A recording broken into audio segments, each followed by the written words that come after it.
We continue to follow breaking news. Firefighters are still fighting a block-long warehouse fire in Etna.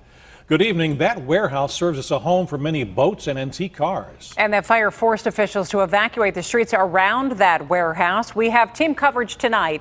Brenda Wadas is talking to people who may have lost things in the fire, but we start with Amy Wadas, who was first on the scene. Amy.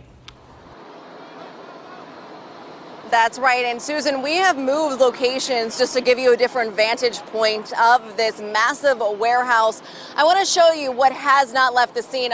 People, they've been here. Over on this side, people gathering on the sidewalk here, still standing by watching as firefighters are putting out hot spots and trying to figure out how this fire started. You can see they have yellow tape up here. It's been up here for a while to keep people from crossing the line. And I want you to look way up in the middle of the warehouse here. You can see the gaping hole in the middle here. There is still a ladder up there. That's where those flames were shooting out and where this fire likely started, all that damage, this large gaping hole. Now let's take a live look from News Chopper 2 down on top of this facility.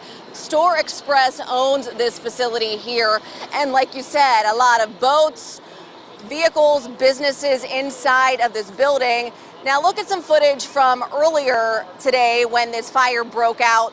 A lot of massive smoke in the sky, thick, dark smoke filling the streets of Etna, and just very hard to breathe, hard to see anything really. People walking around in masks.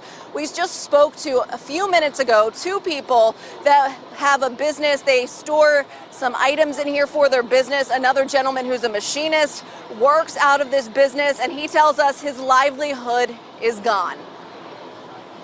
I'm an artist, mostly doing metal work, so a lot of welding equipment. A lot of my artwork is stored there, but it's mostly Joe's shop.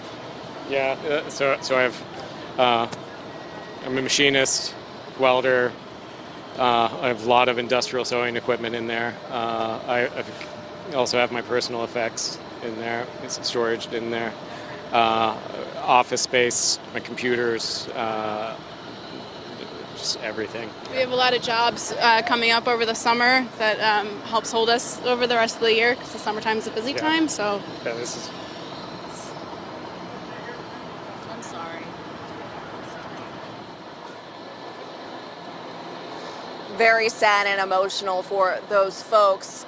The gentleman that you just saw told us that he spoke to the man that he believes started that fire. That man, we're hearing from multiple people, they're saying he was working on his motorcycle in this facility here and somehow ignited, and then the building went up into flames. So we obviously have to wait for official confirmation from the fire chief. He has yet to speak to any of the media. As you can imagine, very busy out here on this fire scene as there have been some hot spots. But of course, when we find out more on the exact cause from him and the fire marshal, we will let you know. We are live in Etna. Amy Wadas, KDKA News.